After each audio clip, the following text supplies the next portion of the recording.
안녕하세요. 30대 후반 흔녀입니다. 대학 졸업 후 건축과 관련된 일을 하고 있고 나름 업계에서 인정도 받고 있어 분당의 작지만 제 명의의 오피스텔과 자차를 가지고 있습니다. 아버지께서는 사업을 하시고 어머니는 전업주부이신데 노후 준비가 잘 되어 계시고요. 그리고 저는 혼자 충분히 먹고 살 만큼 벌고 있기에 좋은 사람이 나타나면 결혼하고 아니면 혼자 살아도 상관없겠다 그런 생각으로 살고 있었습니다. 혼밥도 잘하고 혼술도 잘하고 나름 취미생활도 즐기면서 지금의 생활을 만족하며 살고 있었죠.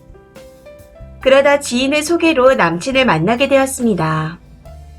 저보다 2살 위이고 다정다감한 성격에 요리도 잘하고 무엇보다 저를 많이 아껴줬습니다.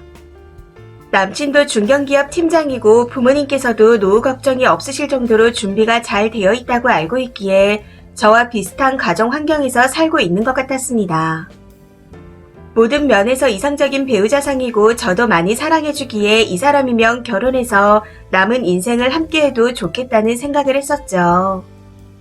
그리고 저희가 둘 다 나이가 있는지라 남친 쪽에서 결혼을 서두르자는 말을 자주 했었습니다. 아직 만난 지 4개월밖에 안 돼서 함께한 시간이 짧긴 했지만 성향도 비슷하고 둘 다 온순한 편이라 크게 다퉈본 적이 없었기에 남친이 결혼 이야기를 할 때도 별 거부감이 없었던 것 같아요. 오히려 빨리 결혼해서 아기도 빨리 갖고 싶다는 이야기를 같이 하기도 했었죠. 그러다 며칠 전 남친이 부모님께 저를 소개시켜주고 싶다 하더군요. 솔직히 좀 긴장이 되긴 했지만 저를 많이 궁금해하신다고 전해 들었던 터라 인사도 드릴 겸 편한 마음으로 만났습니다. 그런데 막상 남친 어머니를 만나보니 제가 미처 생각 못했던 부분이 보이기 시작하더군요. 사귀고 얼마 안 돼서 남친이 본인은 모태신앙이고 집안 자체가 다 기독교라는 이야기를 하긴 했었지만 지금은 교회도 안 나가고 프리하게 지낸다며 걱정하지 말라고 하기에 믿었습니다. 참고로 남친 이름도 성경책에 나오는 인물의 이름이라고 하더라고요. 아무튼 어머님과 만나서 첫인사를 나눈 후 앉자마자 하시는 말씀이 무교라고 들었는데 결혼하면 교회 다닐 거지 였습니다. 순간 너무 당황해서 아, 네 하고 대답을 한 후 등신같이 자리에 앉았습니다. 그때 바로 그 자리에서 나왔어야 했는데 우선 앉기는 했지만 남친 어머님의 말씀에 너무 기분이 나빠서 표정 관리가 안 되더라고요. 그런데 눈치가 없으신 건지 아니면 못 본 척 하신 건지 제 기분 따위는 상관없이 본인이 얼마나 쿨하고 멋진 시어머니가 될 수 있는지 물어보지도 않은 말들을 계속 하시는 겁니다. 그러고는 식사가 나오자마자 가족들의 손을 모두 부여잡고 눈물의 기도를 하시는데 정말 농담 안 하고 10분 정도 했던 것 같습니다. 정확한 시간은 잘 모르겠지만 체감상 그 정도였던 것 같아요. 아무튼 그렇게 기도를 끝내고 식사를 시작했는데 너랑 같이 교회 다닐 생각하니까 너무 행복하다. 결혼 전에 미리 세례 받는 게 좋겠다. 하는 등 제 의사와 저희 가족의 의사는 고려하지 않고 본인의 계획들을 장황하게 브리핑 하시는 겁니다. 그 와중에 제 남친이라는 분은 너무 좋다. 진짜 좋다. 이 지랄을 해가면서 지 엄마 말에 추임새를 넣고 있고 여기까지만 해도 기가 차고 어이가 없었는데 갑자기 이번 주말에 약속이 있는지 물어보시더니 담임 목사님께 인사를 드리자고 하는 겁니다. 혹시 결혼식을 교회에서 할 수 있는지 상의를 해보자고 하시면서요. 그래서 그냥 대놓고 저희 아직 결혼 계획이 없어서요. 죄송합니다. 그리고 저는 교회에 다닐 생각이 없습니다. 혹시 결혼을 하게 돼도 교회는 다닐 일이 없을 것 같습니다. 딱 이렇게 얘기했더니 얼굴이 새빨개지시더니 본인 아들을 한껏 노려보시고는 인사도 없이 그냥 가시더라고요. 저한테 미안해야 될 남친도 너 너무한 거 아니야? 우리 엄마가 얼마나 무안했겠어. 하고 지랄을 하기에 저도 아무 인사 없이 바로 식당에서 나와 집으로 왔습니다. 한 이틀 정도 서로 연락 없이 지냈었는데 3일째 되는 날 톡이 왔더라고요. 사과 안 해? 딱 이렇게요. 마음 같아서는 그냥 무시하고 말도 섞기 싫었지만 서로 지인의 소개로 만났던 터라 정중하게 답장을 했습니다. 내가 왜? 네가 뭐라고? 하고요. 그리고는 그냥 서로 살던 대로 살자. 결혼하려면 교회 다니는 처자를 만나든지 해라. 우리는 그만하자. 하고 그냥 끝내자 했었죠. 남의 엄마 흉보기는 싫어서 그 이야기는 그냥 넘어갔고요. 그랬더니 저한테 너 나 놓치면 혼자 늙어 죽을 거다 하고 저주를 퍼붓는 겁니다. 이웃을 사랑해도 모자랄 판국에 예수님의 선택을 받은 아들이 저주라니요. 아니 그것보다 이 사람이 정말 내가 알던 그 사람이 맞나 싶었습니다. 진짜 미친놈처럼 혼자 지랄을 했거든요. 그래서 너랑 사느니 혼자 늙어 죽는 게 나을 것 같다.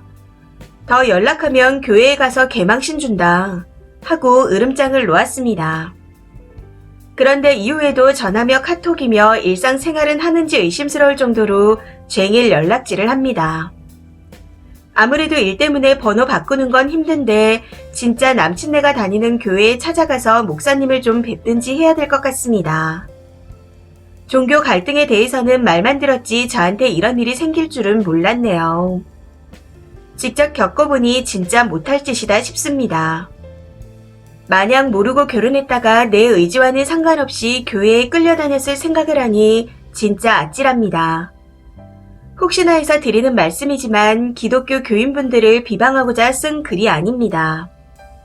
그냥 강요로 종교 생활을 하는 게 그분들이 말하는 믿음 생활이라는 건가 하고 의심스러울 뿐이네요. 이런 상황을 지인들한테는 쪽팔려서 차마 말을 못하겠어서 익명으로 글을 쓰게 되었는데 글로라도 쓰고 나니 좀 풀리는 것 같습니다. 긴 글 읽어주셔서 감사합니다. 추가입니다. 댓글이 이렇게 많이 달릴 줄은 몰랐습니다. 관심 가져주셔서 감사해요. 기독교인들을 욕보이기 위해 쓴 글은 아니었는데 댓글에 그런 내용들이 많아 죄송스럽네요. 전 남친을 소개해준 지인이 좀 어려운 사이라 말을 못하고 있었는데 그분이 먼저 연락을 하셨더라고요. 사실대로 말씀드렸더니 너무 미안해하셔서 알고 그러신 것도 아닌데 괜찮다고 했습니다. 그 어머님 되실 분이 아들 장가만 가면 종교는 상관없다고 얘기하고 다니셨다 하더라고요. 아무튼 그 일이 있은 후 전 남친의 연락처는 다 차단해 놓았었는데 모르는 번호로 장문의 문자가 와 있었습니다. 진짜 말 그대로 개소리를 길게도 써놨더군요. 너 나이 많아서 나도 별로다. 노산이라 애는 낳을 수 있겠냐. 대충 이런 내용들이었습니다. 4개월이란 시간 동안 내가 누굴 만나고 누굴 사랑했던 건가 싶어 소름이 쫙 끼쳤던 것 같습니다.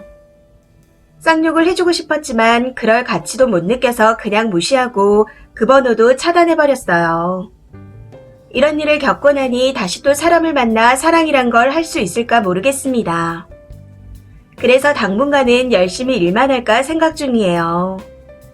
정성어린 댓글 남겨주신 분들 모두 감사합니다. 댓글입니다. 첫 번째 댓글. 남친이 지 놓치면 결혼도 못하고 혼자 늙어 죽을 거라는 말은 저주가 아니고 좋은 팔자입니다. 지가 결혼하고 싶어 환장하니 결혼 안 하는 게 악담이라고 퍼부었나 보네요. 빙딱 같으니. 쓰니 능력 좋겠다, 집 있겠다, 차 있겠다, 부모님 짱짱하고 빵빵하겠다. 미쳤다고 결혼을 해요. 다정다감하다고요? 연애 4개월에 사이코 아닌 이상 안자상하고 안다정한 게 더 이상한 거 아닌가요? 남자가 40대쯤 되나 본데 결혼에 환장한 인간이 그때까지 왜 결혼을 못했는지 눈에 뻔히 보이네요. 다정다감하고 그 좋은 사람이 일 틀어지니 본색 나타나는 거 봐요. 쓰니 인생 고한 걸 축배나 들어요. 연락 오는 번호는 전부 차단하시고요. 보아하니 더 사귀었다간 안전 이별도 힘들 것 같네요. 이쯤에서 끝난 걸 천운이라 여기시고 마지막으로 한 번만 만나자 해도 절대로 만나지도 연락 자체를 받지 마세요. 제 친구가 저런 미친 자 마지막 어쩌고 해서 만났다가 뒤지게 맞고 감금까지 당했었어요. 두 번째 댓글. 아들을 노려보고 나갔다니 어찌 보면 아들놈도 불쌍하네요. 엄마 생각대로 살아야 하니 결혼도 못할 것 같고. 추임새 넣는 거 봐요. 요즘 아들이나 딸이나 누가 저래요. 세 번째 댓글. 또 연락 오면 너야말로 혼자 늙어 죽을 것 같으니 아쉬워서 연락하냐. 나는 네가 아무리 그래도 혼자 살다 죽으면 죽었지 너랑은 결혼 안 할 거니 찌질하게 연락 좀 그만하라고 해줘요. 4번째 댓글. 저런 집안이 정말 형식만 있는 기독교인입니다. 신앙이 충만한 것처럼 보이지만 현실은 이기적인 것 뿐이죠. 본인과 맞지 않는 사람은 무조건 잘못된 것 마냥 흉보고 헐뜯고 이래서 선보고 대충 이 정도면 괜찮겠다 하고 결혼하면 안 돼요. 대충 1년은 두고 봐야 콩깍지가 벗겨지는데 살다 보니 현실을 마주하고 갈등하다 이혼하게 되는 거죠. 5번째 댓글. 시어머니가 종교는 상관없다고 한 건 시어머니 본인이 전도할 거라 그랬나 봅니다. 그리고 며느리를 본인 마음대로 할 수 있다고 생각했나 보네요.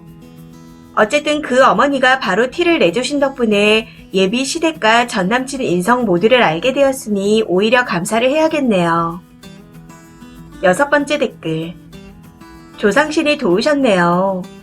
교회 다니는 분들은 어지간해서 같은 교회 다니는 데서 쌍쌍이 맺어주려고 눈에 불을 켜거든요. 여자들이 떠밀리고 시달려서 그래, 이 정도면 나쁘지 않지 하고 얼레벌레 결혼하는 경우가 엄청 많은데 교회에서도 결혼을 못했다. 그건 남자나 남자 집안에 심각한 문제가 있다는 뜻입니다. 7번째 댓글. 남자 진짜 찌질하네요. 본문에 님을 많이 아껴준다고 하셨는데 수틀리니 저주를 퍼붓다니. 성격에 하자가 있는 것 같습니다. 이 사연은 여기까지입니다. 시청해주셔서 감사합니다.